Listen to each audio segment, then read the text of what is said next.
bonsoir, madame et monsieur, amis internautes, fidèles auditeurs et auditrices de la chaîne Sur TV. Donc, am mbégte ak contenté di leen dalal aujourd'hui c'est un deuxième numéro émission jàng bi. Ñu am mbégte ak contenté aussi di dalal un grand monsieur, un homme qui n'est plus à présenter ici à Dagana, monsieur Bolle Diaw, mon commissaire. Comme dalal ak jàmm. Merci beaucoup. Voilà donc ñu leen di am mbégte ak contenté di leen dalal ci seen deuxième émission njàng mi donc tey comme ni ma ko waxee rek ñoom mbégte di dalal quelqu'un koo xam ni un professeur de profession mais aussi homme politique mais aujourd'hui c'est l'étiquette de professeur qui nous intéresse. Monsieur Diaw, est-ce que vous pouvez nous parler de vous et revenir un peu sur votre parcours professionnel s'il vous plaît? Voilà, merci beaucoup Babacar. Merci une fois de plus à toute l'équipe qui vous accompagne aujourd'hui. Je m'appelle Mapate Diaw. Plus connu sous le nom de Bolle Diaw. Je suis professeur de sciences physiques, mathématiques et sciences physiques au bloc scientifique et technologique de Dagana. Donc je suis là depuis 2017, mais j'ai commencé à enseigner en 2009. Et j'ai démarré donc à Mbaké, une ville donc religieuse très près de Touba. J'ai démarré là-bas. Et après, j'ai fait 6 ans à Mbaké. Après, je suis revenu à Richard Toll, au centre de formation professionnelle, toujours comme professeur de mathématiques et de sciences physiques. Et lorsque le bloc scientifique a ouvert ses portes en 2017, j'ai jugé nécessaire de revenir à Dagana pour quand même partager mon expérience avec mes neveux, mes nièces. Voilà, c'est ce qui m'arrive aujourd'hui que je suis professeur de sciences physiques au bloc scientifique et technologique de Dagana. Merci beaucoup. Donc, monsieur Diaw, aujourd'hui nous allons parler de l'école sénégalaise et de ce qui le touche. Selon vous, les enseignants, c'est-à-dire qu'avec le régime de Macky Sall, assisté à une revalorisation salariale des enseignants.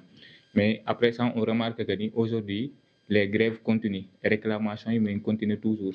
Selon vous, pensez-vous qu'aujourd'hui au Sénégal, les enseignants sont assez valorisés ou formés? Voilà, donc je pense que le mouvement enseignant, à chaque fois, à chaque régime, à chaque mouvement, donc gis nañ fi régime yu fi jàll yëpp saa yu amee régime bu bees bi ñëw rek dina am donc benn mouvement d'humeur boo xam ne dina jóg. Et loolu c'est très normal parce que aussi ku xam métier enseignement ak lépp lu mu làmboo. Donc parfois tu te dis que ni lépp lu ñuy revendiquer rek dafay nekk loo xam ne day jaadu. Donc yow yaa ngi si milieu bi man aussi je suis dans le milieu. Suñu papa yi aussi si nañ nekkoon. Donc xëy na ñoom amuñu sax chance boo xam ne ñun am nañ ko. Ñun au moins régime bu fi jàll rek dinañu porter benn combat ba ñu revaloriser l'enseignement.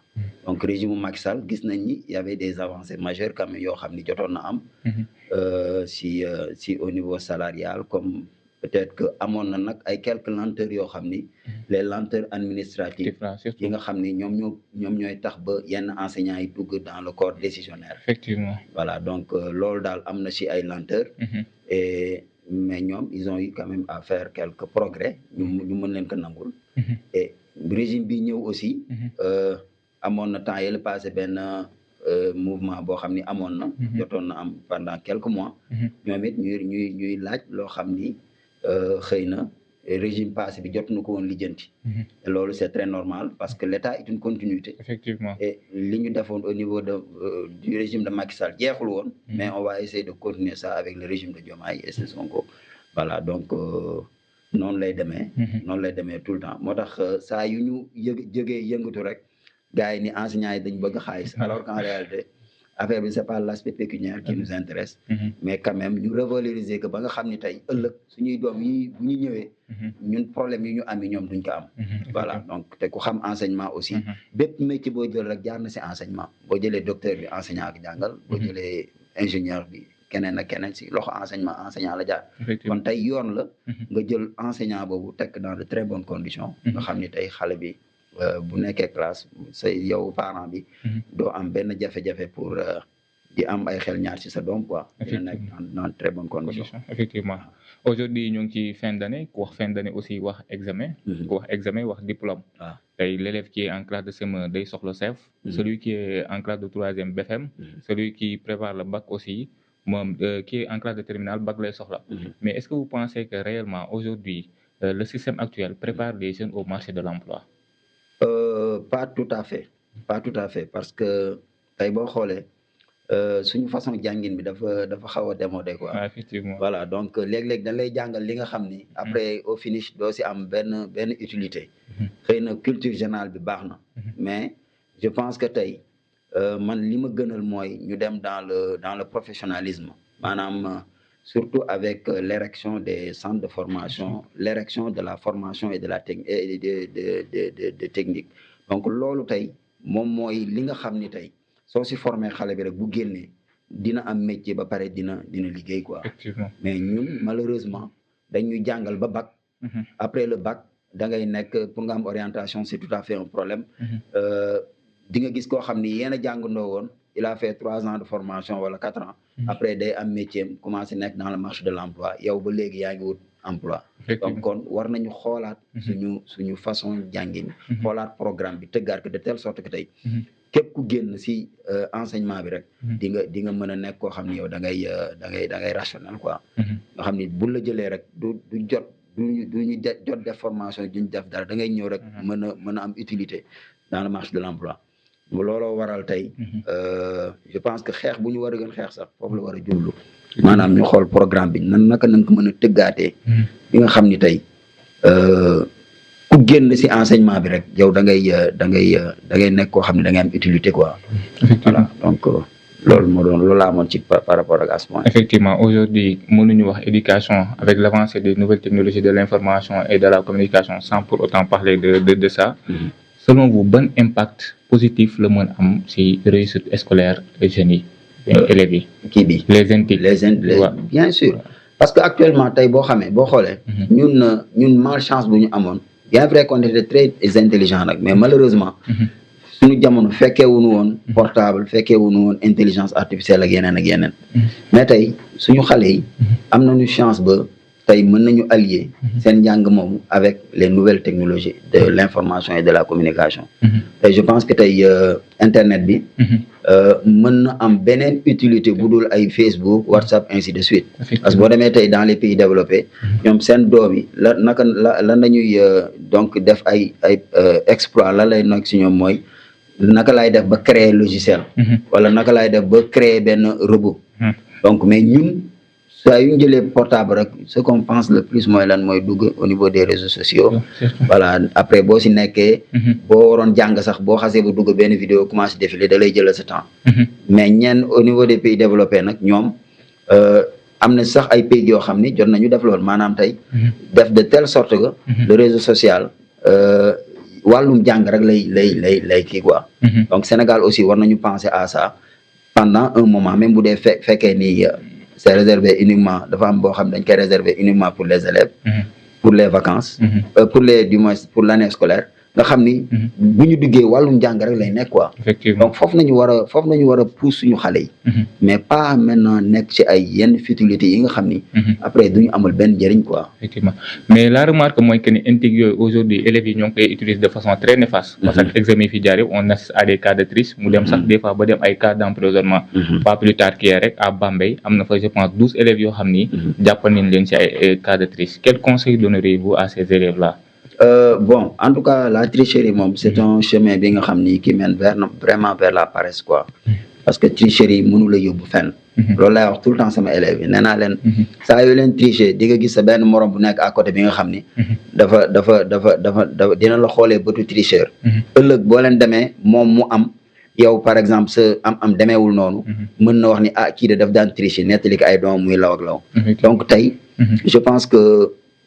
examen boo fay dem il ne faut même pas amener le téléphone portable même éteint je dis ça aux élèves même le téléphone éteint il ne faut pas l'amener à la salle d'examen.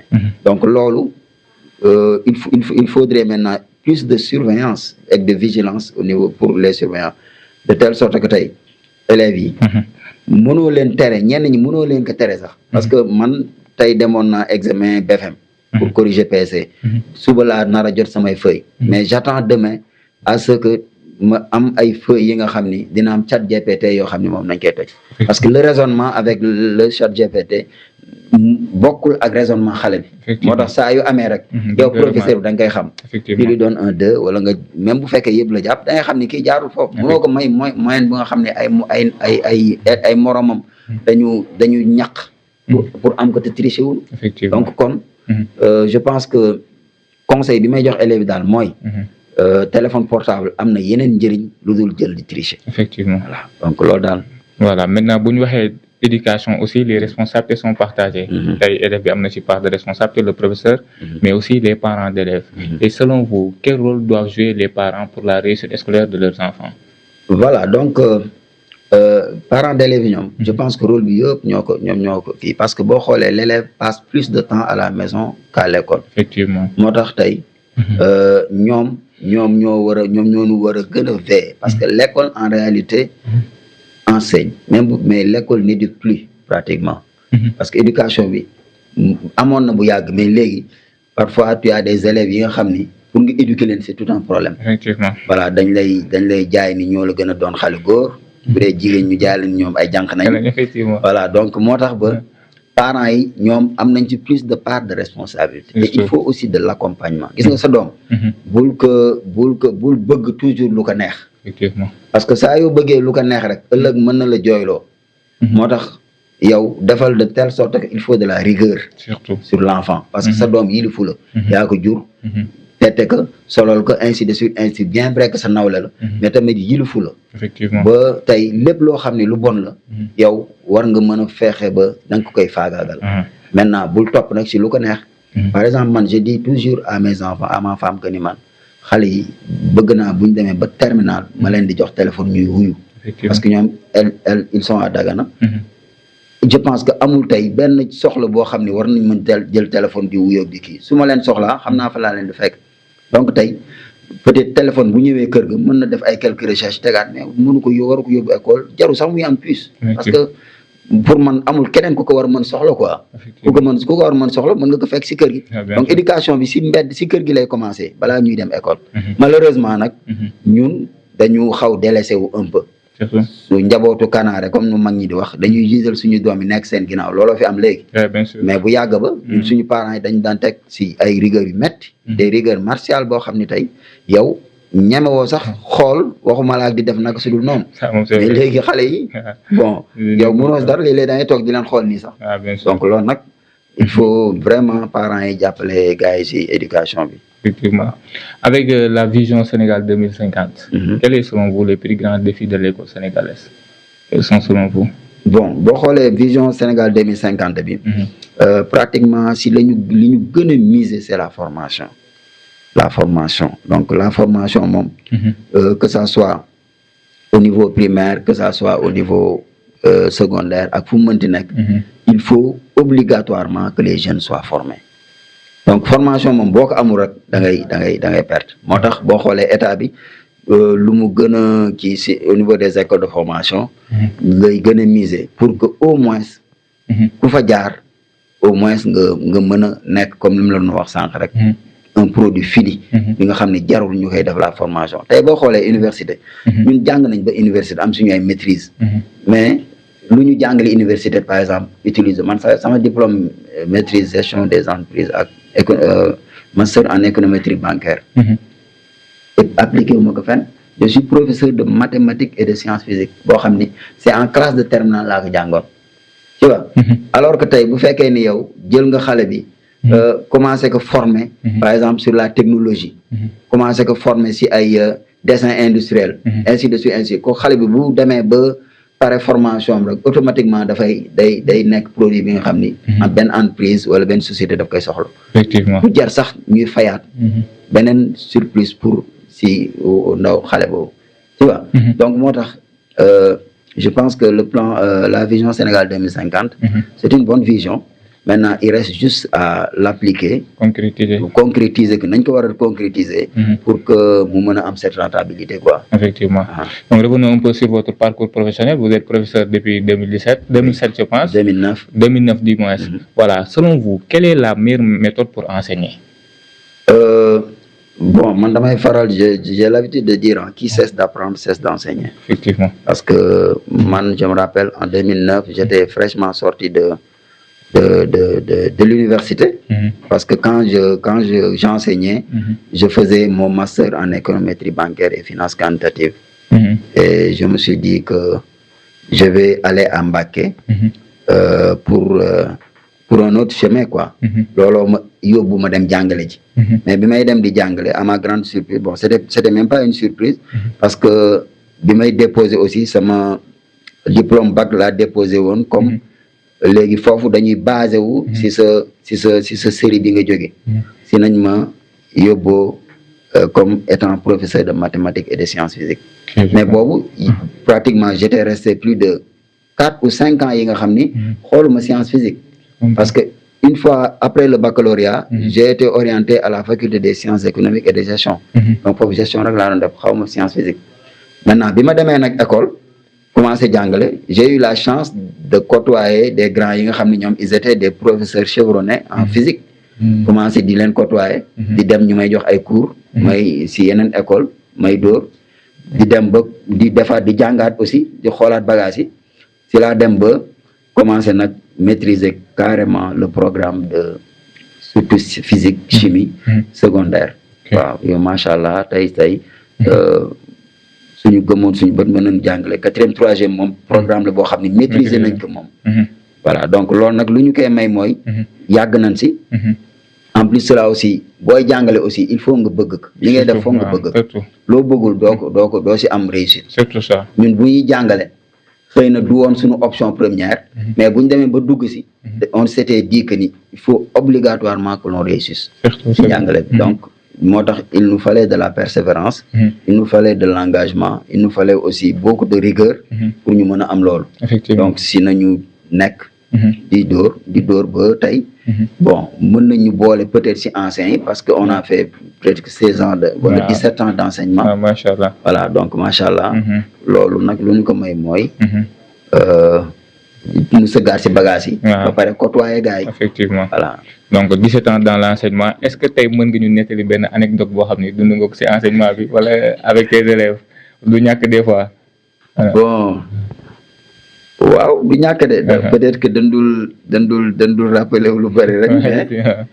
Mais bari na ay anecdote peut-être. Bari na ay anecdote. benn rek ci bu la ci gën neex peut-être boo dul fàtte. Bon bari na. Par exemple bi loolu yàggul trop sax peut-être que j'avais une élève bu tudd Youma Salif Traoré. Actuellement elle est étudiante en xawma droit ou pas. C'était une excellente élève. Macha allah en classe de 4e dama ko yoroon. ñu dawal lu yàgg ndeysaan. bi ma waree ndeysaan ñu am beneen professeur buy war a ñëw. ñu ni dañ may jëlee classe boobu yóbbu ma moom ndeysaan elle était mu commencé ndeysaan jooy. bind ma benn lettre en classe de 4e. bind ma benn lettre boo xam ne vraiment bu ñu ko bindee je me suis dit que ni kii est-ce que élève 4e moo ko bind. J'avais gardé la lettre sama casier. mi ngi sama casier su ma xoolee sama bagage mi ngi fa. Mais c'était une lettre bi nga xam ni boo xoolee da nga xam ni kii. bu ñu koy bind c'est avec le cœur la ko bindee. da ngay gis ni aussi que c'est une excellente élève moom moo bind lettre boobu. Ak tant d'autres bari na yu bari na léeg-léeg aussi nga daj ci ay brebis galeuses yi nga xam ni. dañ lay mën na la yaakaar ni ñoom ñoo la ëpp doole wala ñoo waaw genre yooyu. am nañ ko bokkal quoi. Voilà genre yooyu bu amee moom mais ñun heureusement ba. yàlla benn chance la nu may mooy. avant même enseignement bi ñun nit ñi jox nañ ñu respect quand même. Donc loolu doon ci santé borom bi. saa yu ñu waxee ak momenti kii di nga nu ruus ba li nga bëggoon def doo ko def. C'est vrai. Voilà donc je pense que moo tax yenn anecdote yu xaw yi kii noonu. bariwu si quoi wala amu si pratiquement. Mais lu si ëpp mooy ñi nga xam ne ndeysaan. booy dem ba di leen bàyyi. da ngay gis ni ñi bëgguñu woon nga bàyyi leen. Effectivement. Voilà à Mbacké bi ma jógee. à Richard Toll bi ma jógee. même c'est des enseignants sax ñoo doon bëggul woon sax man par exemple à Mbacké bi ma fay quitté. j'étais comptable matière. je maa doon gérer aussi la gestion. parce que yàlla mayoon na ma avec bu ñu jógee université am diplôme gestion. yàlla mayoon na ñu mën def gestion quoi. moo tax bi ma ñëwee. la comptabilité des matières suñu directeur daf ma ko joxoon. ba pare aussi. engagement yi au niveau de la préfecture maa ko daan def. voilà donc loolu yàlla mayoon nañu si. ba may quitté Mbacké aussi. moom il ne voulait même pas signer sama kii bi. mooy yu ñuy déposé pour ñëw quoi. waaw mais je leur ai dit que. je lui ai expliqué que il fallait que ma dem parce que j'avais une mère malade. xam nga rek. macha allah jóge famille bi aussi. so finalement mu kii mais bëgguloon ma dem. Richard Toll aussi. bu ma bëggee signer directeur dafa bañ ba sonn. mais ma ne ko bàyyi ma dem Dagana rek. bon macha allah waaw. ah loolu moom c'est très bien mais nous sommes sur la chaîne sur TV et du ñàkk aussi que ni autorités yi seetaan émission bi. ici à Dagana yan jafe-jafe yow ak say collègues ngeen di rencontrer souvent si seen wàllum liggéey. suñu wàllu liggéey. oui bon bu fekkee am na bien sûr. bon jafe-jafe. pratiquement bariwu fi trop.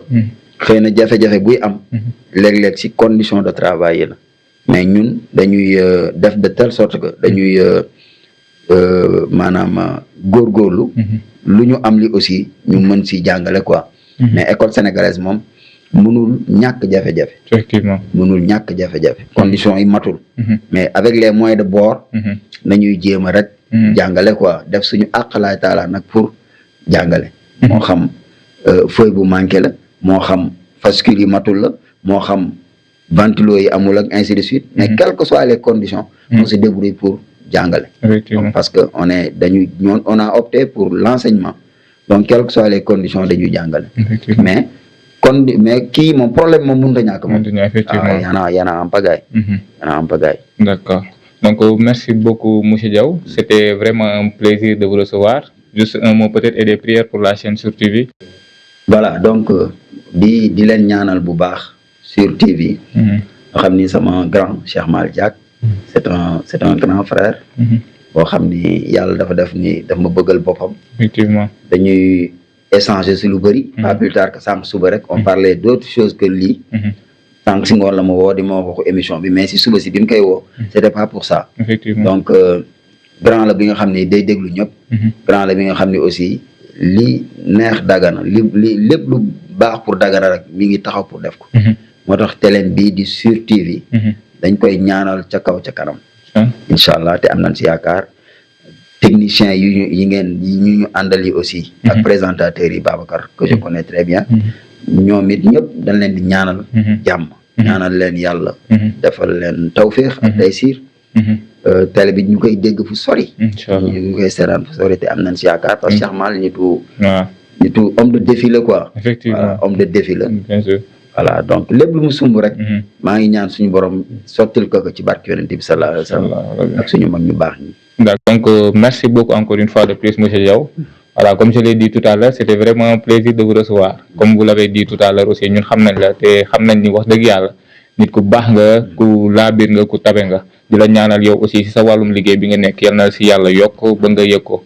Voilà donc amis internautes fidèles auditeurs et auditrices de la chaîne Sur TV jaa ngi leen di jaajëfal te di leen jox rendez-vous incha allahu rabbi ci beneen numéro avec une autre personnalité merci beaucoup.